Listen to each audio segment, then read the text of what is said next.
मेरा नाम रजनी है। मैं आपको अपने पड़ोस का एक ऐसा वाक़या सुनाना चाहती हूँ, जिसको सुनकर आपके पैरों तले से ज़मीन निकल जाएगी। मेरे परिवार में मेरे अलावा मेरी माँ, मेरे पिता और मेरा छोटा भाई है। मेरी माँ कहती हैं कि हम दोनों भाई-बहन काफ़ी समझदार और सुलझे हुए हैं। हमारे पड़ोस में एक सुषमा मासी रहा करती थी। सुषमा मासी की 3 बेटियां थीं और उनका पति भी नहीं था, यानी कि वो विधवा थीं। उनके पति की काफ़ी सालों पहले ही मृत्यु हो चुकी थी। सुषमा मासी को अपनी बेटियों की शादी की बहुत फिक्र रहती थी। हालांकि उनकी बेटियां बहुत खूबसूरत थीं। वो हर दिन बस अपनी बेटियों की फिक्र में ही लगी रहती थीं। सुषमा मासी का हमारे घर पर काफ़ी आना जाना था। एक दिन रात को हम सब लोग टीवी देख रहे थे कि अचानक से सुषमा मासी के घर से चीखों की आवाज़ें आने लगीं। उनके घर से आती हुई चीखों की आवाज़ सुनकर हम लोग भी बाहर की तरफ आ गए। सुषमा मासी के घर के आगे काफ़ी सारी भीड़ इकट्ठा थी। न जाने उनके घर में ऐसा क्या हो गया था। आसपास के लोग भी उनके घर से शोर की आवाज़ सुनकर वहाँ पर इकट्ठे हो गए थे। लोगों से पता चला कि सुषमा मासी के घर में कोई लड़का घुस आया है। उस लड़के को देखकर तो हमें अपनी आंखों पर यकीन नहीं आ रहा था। यकीन आता भी तो कैसे, आखिर वो लड़का कोई और नहीं, हमारे मोहल्ले के ही स्कूल का एक टीचर था। वो लड़का काफ़ी होनहार टीचर था। उसकी उम्र 28 साल थी, लेकिन वो लड़का काफ़ी शरीफ था। काफ़ी सालों से वो हमारे मोहल्ले के स्कूल में बच्चों को पढ़ाता था। उसने तो आज तक किसी से बदतमीज़ी से बात भी नहीं की थी, मगर आज पहली बार सुषमा मासी के घर में उसकी बेइज्जती होते हुए हमने देखा था। सब लोग उसको स्कूल का टीचर होने पर अफसोस कर रहे थे। लोग कह रहे थे कि रात के इस समय खाली अकेली औरतों के घर में आना ये कोई अच्छी बात नहीं है, और कोई कहता कि उसने बहुत घटिया हरकत की है। सभी लोग इकट्ठा हो गए और उस टीचर को बुरा भला कहने लगे। किसी ने ये भी नहीं देखा कि उस रात क्या हुआ था, जबकि वो लड़का अपनी नज़रें झुकाए हुए खड़ा था और कुछ बोल भी नहीं रहा था, जैसे कि वाकई उसने कोई बहुत बड़ी गलती कर दी हो। वो तो अपने वजूद पर भी शर्मिंदा सा लग रहा था। मुझे उस लड़के पर बहुत तरस आ रहा था। मैंने गौर से देखा तो उनकी आंखों में आंसू नज़र आ रहे थे, लेकिन भीड़ की वजह से उन्होंने वो आंसू अपनी आंखों से बाहर नहीं आने दिए। उन्होंने किसी के भी सवाल का कोई जवाब नहीं दिया, बस सर झुकाकर वहाँ से चले गए। अगले ही दिन मोहल्ले के लोगों ने मिलजुल कर फैसला किया कि स्कूल के इस टीचर को स्कूल की नौकरी से निकलवा दिया जाए, मगर ऐसा होने से पहले ही वो गैरतमंद लड़का अपनी नौकरी छोड़कर उस स्कूल से चला गया था। उस रात सुषमा मासी के घर से जिन चीखों की आवाज़ें आ रही थीं, उसके पीछे की हकीकत कोई नहीं जानता था। बस मेरे दिमाग में एक ही बात घूम रही थी, और वो ये थी कि उस लड़के का सर झुकाकर वहाँ से चले जाना। पता नहीं क्या हुआ था उस दिन, ये तो भगवान ही जानता है, मगर हम सबको सुषमा मासी बेकसूर ही लग रही थी। एक तो वो विधवा थी और साथ ही उनके साथ 3 जवान बेटियां भी थीं। 3-3 जवान बेटियों को साथ में रखकर जिम्मेदारी से चलना कोई आम बात नहीं होती। सुषमा मासी के लिए भी ये सब कुछ बहुत मुश्किल था, मगर उन्होंने बहुत हौसले के साथ इसका सामना किया था। ऐसे ही धीरे धीरे बात यहाँ तक पहुँच गई कि अगले ही दिन सुषमा मासी हमारे घर पर आ गईं। सुषमा मासी के चेहरे पर काफ़ी उदासी नज़र आ रही थी। पहले तो मुझे वो टीचर लड़का बेकसूर लग रहा था, लेकिन सुषमा मासी की बेबसी और उनके व्यवहार को देखकर लग रहा था कि वो अपनी बेटियों के लिए बहुत ज़्यादा परेशान हैं। सुषमा मासी मेरी माँ से कहने लगी, बहन, अगर घर में जवान लड़कियां मौजूद हो तो उनकी माँ को अपनी बेटियों की बहुत ज़्यादा फिक्र लगी रहती है। उस टीचर को तो हमने बहुत नेक और बहुत ईमानदार समझा था। वो मेरी बेटी को पढ़ाने के लिए आता था, लेकिन उसने बहुत ही घटिया हरकत की। ये सुनकर मैं उन लोगों के पास से उठकर चली गई थी, लेकिन सुषमा मासी की नज़र मुझ पर ही थी, मगर मुझे उनकी बातें सुनाई दे रही थीं। वो मेरी माँ से कहने लगी कि बहन, अगर कोई रिश्ता तुम्हारी नज़र में हो तो मेरी बेटियों के लिए ज़रूर बताना। मैं अपनी बेटियों की जल्द से जल्द शादी कर देना चाहती हूँ। शादी होगी तो कोई उल्टी सीधी बात भी नहीं करेगा। इसीलिए तो जवान बेटियां देखकर हर कोई मेरे घर की तरफ उंगलियां उठाता है और मुझे ऐसा कतई भी बर्दाश्त नहीं। माँ ने उनसे कहा कि उनकी नज़र में अगर कोई अच्छा रिश्ता होगा तो वो आपको ज़रूर बताएंगी। माँ सुषमा मासी से कहने लगी कि तुम बिल्कुल भी फिक्र मत करो, तुम्हारी लड़कियाँ तो वैसे भी बहुत सुंदर हैं और कम उम्र की भी हैं, उनके लिए तो आसानी से अच्छे रिश्ते मिल जाएंगे। तुम हिम्मत मत हारो, सब कुछ ठीक हो जाएगा। माँ ने उनसे बात करते ही अपनी एक सहेली को फ़ोन किया। उसने एक पंडित जी का पता बताया जो काफ़ी अच्छे रिश्ते लेकर आते थे। वो पंडित जी हमारे घर आ गए। माँ ने उनसे कहा कि अगर आपने इन तीनों बेटियों का रिश्ता करा दिया तो आपको इसके बदले आपकी मुँह मांगी रकम दी जाएगी। पंडित जी मेरी माँ की इस बात से बहुत खुश हुए थे और कहने लगे कि वो कल ही कोई रिश्ता लेकर आएंगे। उन्होंने कहा कि आप जिनकी बेटियों की शादी करवाना चाहती हो उनके माता पिता को अपने घर बुला लेना। माँ कहने लगी कि उन लड़कियों के पिता तो हैं नहीं, लेकिन उनकी माँ को मैं अपने घर बुला लूँगी। उन्होंने कहा कि ठीक है, आप उनको बुला लेना, मैं लड़कों की अच्छी अच्छी तस्वीर लेकर आऊँगा, उनमें से वो पसंद कर लेंगी। जो रिश्ता उनको सही लगेगा उसी के लिए मैं आगे बात चलाऊँगा। उन्होंने कहा कि मुझे पैसों की परवाह नहीं, आप लोग बहुत भले लोग लगते हैं, मैं कल आ जाऊँगा। पंडित जी की बात सुनकर माँ को तसल्ली हो गई थी।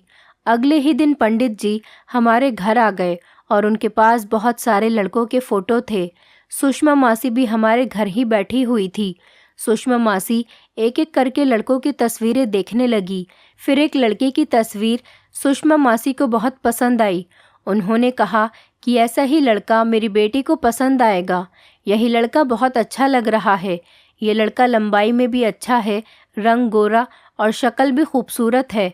मेरी बेटी को खूबसूरत लड़के ही पसंद हैं। सुषमा मासी उस फोटो को देखकर काफ़ी खुश हो रही थी।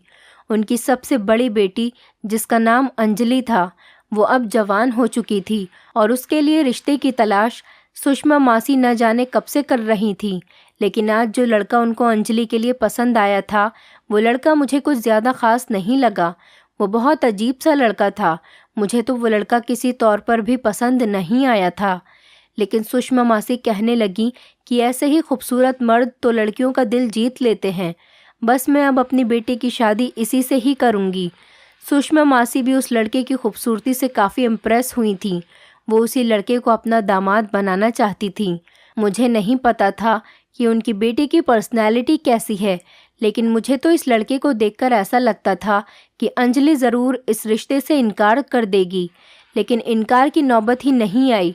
माँ ने अगले ही दिन हमें बताया कि वो लड़का सुषमा मासी की लड़की से शादी करने के लिए तैयार हो गया है। मुझे तो इस बात पर यकीन ही नहीं आ रहा था। और उन्होंने बताया कि वो लोग बहुत अमीर हैं, उनकी दौलत का तो कोई हिसाब ही नहीं लगा सकता। वो उन लोगों को ज़्यादा तो नहीं जानती थी, लेकिन सुषमा मासी इस रिश्ते से बहुत खुश है। वो चाहती है कि उनकी बेटी का रिश्ता उसी लड़के के साथ हो जाए। उस लड़के का नाम अजय था। लड़का देखने का भी बहुत अच्छा है और बहुत दौलतमंद भी है। इन बातों से सब लोग राज़ी थे। सुषमा मासी ने भी ईश्वर का धन्यवाद किया और कहने लगी कि ज़्यादा न सही एक रिश्ते का तो बंदोबस्त हो ही गया। सुषमा मासी इसी उम्मीद में थी कि उनकी एक बेटी का रिश्ता हो जाएगा तो फिर बाकियों के लिए भी खुद ब खुद रिश्ते आने लगेंगे। मगर उन्हें क्या पता था कि आने वाला समय उनके लिए कितना ख़तरनाक साबित होगा और मोहल्ले भर में उनकी बेइज्जती और रुसवाई अलग होगी। इस बुढ़ापे में उनकी इज्जत नीलाम होने वाली है। किसी ने नहीं सोचा था कि सुषमा मासी तो कभी इस बात को भी अपने दिमाग में नहीं लाई होंगी जो अब उनके साथ होने वाला था। सुषमा मासी इस रिश्ते से बहुत खुश और सहमत थीं। 3 दिन के बाद लड़के वाले सुषमा मासी के घर आकर बात पक्की करके चले गए और उनकी बेटी अंजलि को रस्म के तौर पर सोने की अंगूठी भी पहना गए थे। सोने की अंगूठी देखकर सुषमा मासी काफ़ी हैरान थीं। वो अंगूठी काफ़ी महंगी लग रही थी। हालांकि अंजलि बहुत खुश थी। सुषमा मासी के घर में खुशियां ही खुशियां थीं। उनकी बेटियां भी बहुत खुश थीं, जबकि उनकी बड़ी बेटी शर्माई शर्माई सी फिरती थी। पंडित जी ने शादी का मुहूर्त अगले हफ्ते का निकाला था। वैसे भी सुषमा मासी चाहती थी कि उनकी बेटी की शादी इसी महीने में हो जाए। सब लोग उनकी इस बात से हैरान थे कि आखिर उन्हें शादी की इतनी जल्दी क्यों है। सुषमा मासी का कहना था कि उनके घर में गैर लोगों की निगाह पड़ने लगी है। वो उनको तंग करने लगे हैं, इसलिए वो अपनी बेटी की शादी जल्द से जल्द करके अपने दामाद को अपना सहारा बनाना चाहती हैं। उसके बाद फिर सुषमा मासी ने एक अजीब चौंकाने वाली बात बताई। उनका कहना था कि शादी के बाद उनका दामाद घर जमाई बनकर रहेगा। इस बात ने हम सबको चौंका दिया था। सुषमा मासी भी बहुत सहमत होकर बात कर रही थीं, लेकिन उनका चेहरा कुछ और ही कह रहा था। कहने लगी कि शादी के बाद वो लड़का हमारे साथ हमारे ही घर में रहेगा। मैंने झट से पूछा, सुषमा मासी, आपको इस बात पर कोई एतराज़ तो नहीं? लोग तो घर जमाई को बगैरत और बहुत बुरा समझते हैं और उसे निकम्मा होने का खिताब खुद ब खुद मिल जाता है। ऐसा लग रहा था जैसे सुषमा मासी को मेरी बात का बुरा लगा है। वो गुस्से से मेरी तरफ देखते हुए कहने लगी, ऐसी बात नहीं है, मुझे अपने होने वाले दामाद पर पूरा यकीन है। वो हमारे साथ रहेगा तो हमें भी सहारा मिलेगा। मैं इस बात पर हैरान थी तो वो फिर घर जमाई बनने पर कैसे राज़ी हो गया। अमीर लोग तो मरकर भी अपना घर नहीं छोड़ना चाहते। मैंने माँ से कहा कि आप सुषमा मासी को समझाइए। माँ कहने लगी, अगर हम उनसे ये बात कहेंगे तो वो हमारी बात का बुरा मान जाएंगी। एक विधवा औरत की बेटी का घर पहली बार बस रहा है। मैं बेवजह उसके दिमाग पर शक नहीं डालना चाहती। मैं तो माँ की बात सुनकर खामोश हो गई, लेकिन सामने खड़ा मेरा भाई ये सारी बातें सुन रहा था। जब रात को सुषमा मासी हमारे घर मिठाई देने के लिए आई तो मेरे भाई ने उनसे ये बात साफ साफ कह दी, सुषमा मासी, आप इस रिश्ते से खुश तो हो ना? चलिए, आपकी खुशी को किसी की नज़र न लगे, लेकिन एक बार लड़के वालों की जांच पड़ताल ज़रूर कर लीजिएगा।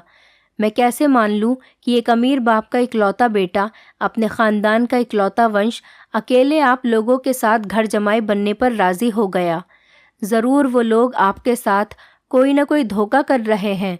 सुषमा मासी को मेरे भाई की इस बात पर बहुत बुरा लगा और वो इस बात पर भड़क उठी। कहने लगी, लगता है तुम मेरी बेटी के नसीब पर जल रहे हो, कहीं तुम्हारी ही तो उस पर नज़र नहीं थी। मेरा भाई ये सुनकर हैरान हो गया और अपने कानों पर हाथ लगाने लगा। उसने सुषमा मासी से कहा, भगवान न करे मासी, ये आप कैसी बातें कर रही हैं? आपकी सब बेटियां मेरी बहनों जैसी हैं। मेरा मतलब ये था कि आप गैरों में रिश्ता करते वक्त थोड़ा सोच लेती। मैं भी गैरों में रिश्ता करते वक्त बहुत सोचता हूँ। सुषमा मासी कहने लगी, तुमने कौन से रिश्ते किए हैं जो तुम इतना डर रहे हो? सुषमा मासी मेरे भाई को काफ़ी बुरा भला कहकर वहाँ से चली गईं। उस दिन के बाद से ही मेरे घर पर किसी ने भी सुषमा मासी को नहीं टोका कि वो इन लोगों में अपनी बेटी की शादी कर रही हैं। फिलहाल 2 हफ्ते बाद उनकी बेटी की बारात आई। उनकी बेटी भी काफ़ी खुश थी। उसने लाल रंग का प्यारा सा लहंगा पहन रखा था। वो उस लहंगे में काफ़ी खूबसूरत और प्यारी लग रही थी। शादी बहुत धूमधाम से हो रही थी, लेकिन बारात की गाड़ियाँ देखकर तो मेरी आंखें फटी की फटी रह गईं। मेरी हैरत की वजह वो महंगी गाड़ियाँ या फिर वहाँ पर मौजूद अमीर लोग नहीं थे, बल्कि एक हकीकत ऐसी थी जिस पर सभी लोगों की निगाह गई थी और सब लोग इस बारे में बात भी कर रहे थे। जो लोग बारात में आए थे उसमें सारे लोग मर्द ही थे। कोई भी औरत बारात में नहीं आई थी। सिर्फ गिनती की 3 ही औरतें आई थीं। एक औरत ने बताया कि वो लड़के की माँ है। दूसरी औरत कहने लगी कि मैं लड़के की बहन हूँ और ये हमारा इकलौता भाई है। मगर उन औरतों की उम्र में ज़्यादा फ़र्क नहीं लग रहा था। माँ और बेटी एक ही उम्र की लग रही थी। ये बात बड़ी ही अजीब और हैरान कर देने वाली थी। मासी बहुत खुश थी। उन्होंने अपनी बेटी की शादी की और सारी रस्मों को अंजाम भी दिया और फिर अपनी बेटी को विदा करने के बजाय और अपने ही घर के नीचे वाले कमरे में अपनी बेटी को शिफ्ट कर दिया। उनकी बेटी विदा होकर अपने ही घर से अपने ही घर में आ गई थी। बस बदलाव उसके पति का था।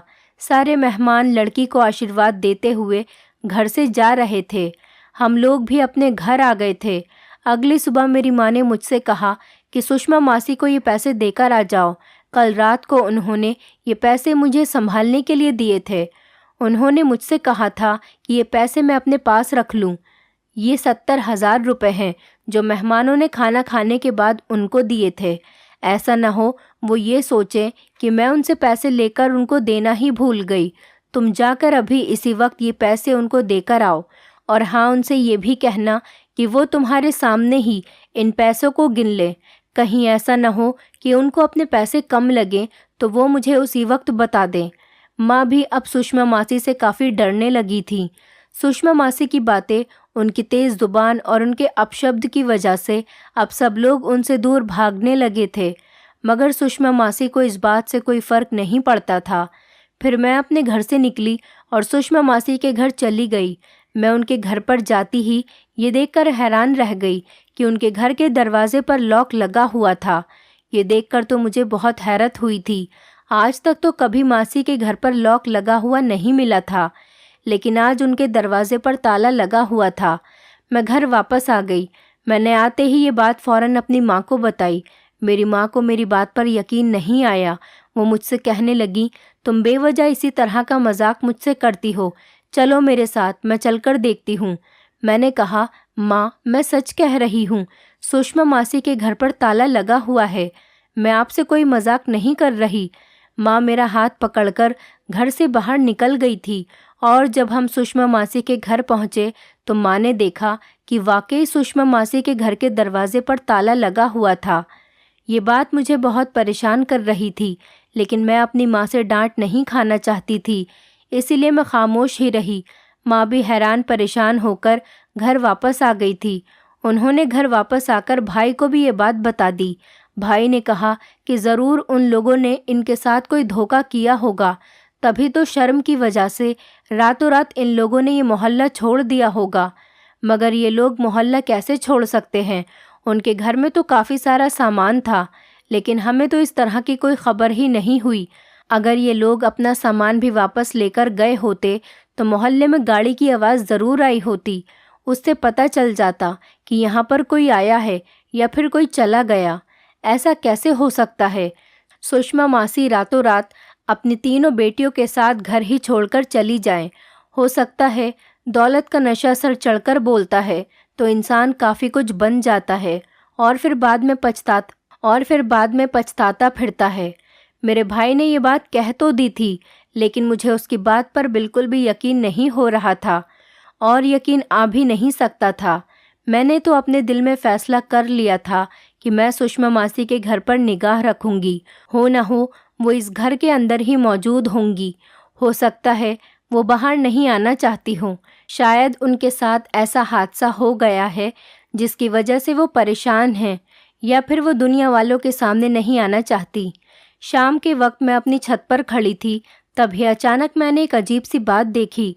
मैं सुषमा मासी के घर की तरफ ही देख रही थी कि एक लाल रंग की गाड़ी आई और उस गाड़ी से एक लड़का उतरा। मैंने उसकी शक्ल को ध्यान से देखने की कोशिश की, मगर मैं उसे देख नहीं पाई थी और ना ही उसको पहचान पाई थी, क्योंकि इतनी दूर से उसका चेहरा नज़र नहीं आ रहा था। फिर उस लड़के ने अपनी जेब से एक चाबी निकाली और ताला खोलकर अंदर चला गया। उसने अंदर जाते ही दरवाजे को बंद कर लिया। मैं ये सब कुछ अपनी छत से ही खड़ी हुई देख रही थी। उसने दरवाजे को इस तरह से ताला लगाया कि बाहर से देखने वाले को ऐसा लगे कि घर में कोई नहीं रह रहा, लेकिन वो तो दरवाज़ा बंद करके अंदर चला गया था। मैं ये सब कुछ देखकर फ़ौरन दौड़ते हुए नीचे अपनी माँ के पास आ गई और मैंने अपनी माँ को सारी बात बता दी। माँ ने मुझे डांट दिया और गुस्सा होकर कहने लगी कि आइंदा मैं सुषमा मासी के घर के मामलात में दखलंदाजी ना करूं। हम उनको मासी ज़रूर कहते थे, लेकिन हमारा उनसे कोई रिश्ता नहीं था। लेकिन वो हमारी पड़ोसी थी। अपने पड़ोसियों का ख्याल रखना तो हमारा फ़र्ज़ बनता है। हमारा बचपन उनके घर पर ही गुज़रा था, इसलिए हमारा उनके साथ बहुत गहरा रिश्ता हो गया था। मगर मैं उनके किसी भी मामलात में दखलंदाजी कैसे करती, क्योंकि मेरी माँ ने मुझे सख्ती से मना कर दिया था। लेकिन सुषमा मासी के बंद घर में तो मेरी दिलचस्पी और भी ज़्यादा बढ़ती चली जा रही थी। माँ के कहने पर तो मैंने उनके घर को भुला दिया था, लेकिन एक दिन रात के समय सुषमा मासी के घर से चिल्लाने की आवाज़ें आने लगीं। किसी ने ये बात महसूस नहीं की, मगर मुझे उनके घर से किसी औरत के चीखने की आवाज़ आ रही थी। मैं फ़ौरन दौड़ते हुए छत पर गई। छत से जाकर देखने लगी, लेकिन कोई भी मुझे आसपास से उनके घर की तरफ जाते हुए नहीं दिख रहा था। शायद लोगों को उनके घर से चीखने चिल्लाने की आवाज़ें सुनने की आदत हो गई थी, या फिर वो टीचर वाला वाक़या सबको याद आ गया था। अब तो सुषमा मासी पर भी कोई तरस नहीं खाता था। वैसे भी उनके घर के बाहर तो ताला लगा हुआ था।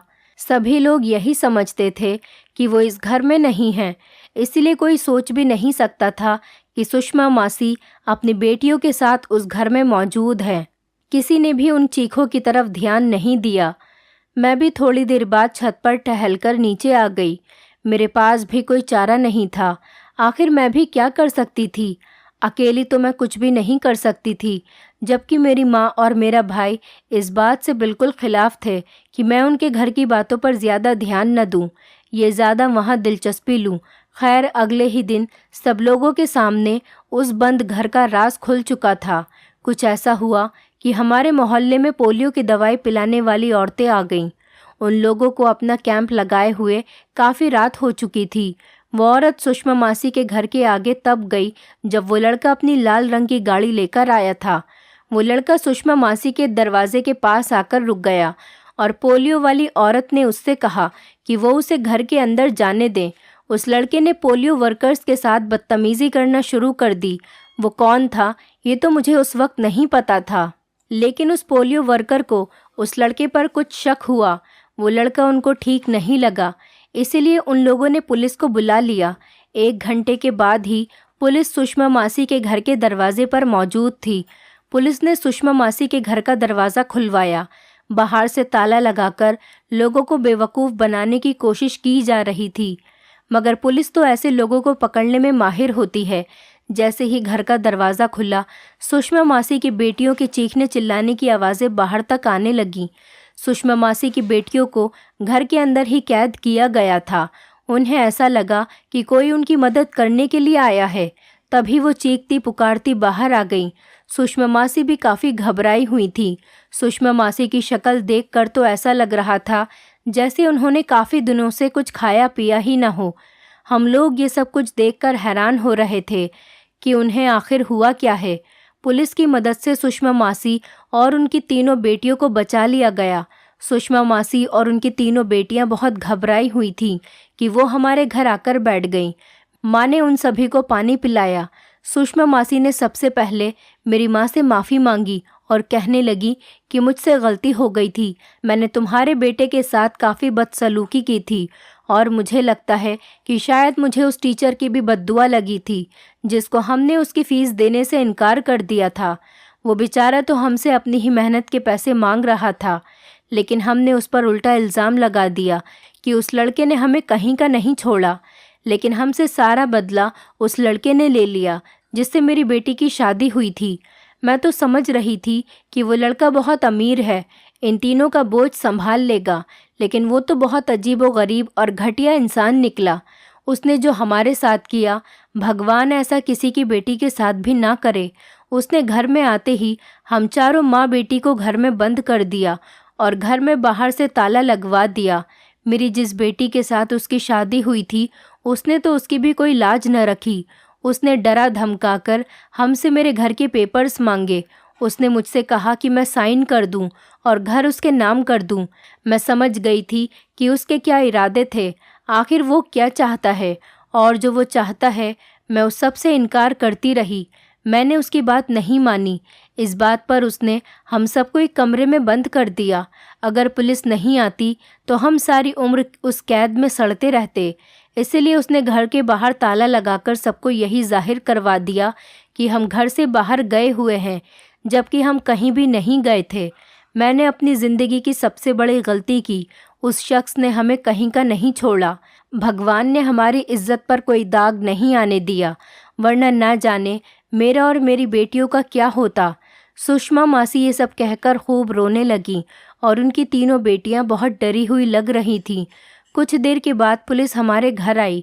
पुलिस ने उन सब के साथ जो हुआ था उसके बारे में पूछताछ की। उनकी तीनों बेटियां इतनी डरी हुई थीं कि उनके मुंह से एक शब्द भी नहीं निकला, लेकिन सुषमा मासी ने पुलिस को सब कुछ साफ साफ सच सच बता दिया। उस लड़के को पुलिस अरेस्ट करके अपने साथ ले गई। वो लड़का पहले भी और बहुत सारी लड़कियों के साथ शादी करके उनके घर वालों को टॉर्चर कर चुका है। हम सबको सुषमा मासी पर बहुत तरस आ रहा था, लेकिन अब हम क्या कर सकते थे। उनके साथ तो वही हुआ जो उनके भाग्य में लिखा हुआ था। कहते हैं ना कि अपनी बेटी की शादी देखभाल कर करनी चाहिए। सुषमा मासी ने काफ़ी जल्दबाजी की थी। जल्दबाजी में किए हुए फैसले हमेशा गलत साबित होते हैं। उस लड़के को तो सज़ा मिल चुकी थी, लेकिन सुषमा मासी के दिल में जो उसने डर बिठाया था, शायद वो इतनी जल्दी उनके दिल से नहीं जाता। दोस्तों, उम्मीद करती हूँ आपको हमारी कहानी पसंद आई होगी। कहानी पसंद आई है तो वीडियो को लाइक करें, चैनल पर नए हैं तो चैनल को सब्सक्राइब करें और हाँ, नोटिफिकेशन बेल को ज़रूर दबाएं ताकि अगली अपडेट सबसे पहले आपको मिले।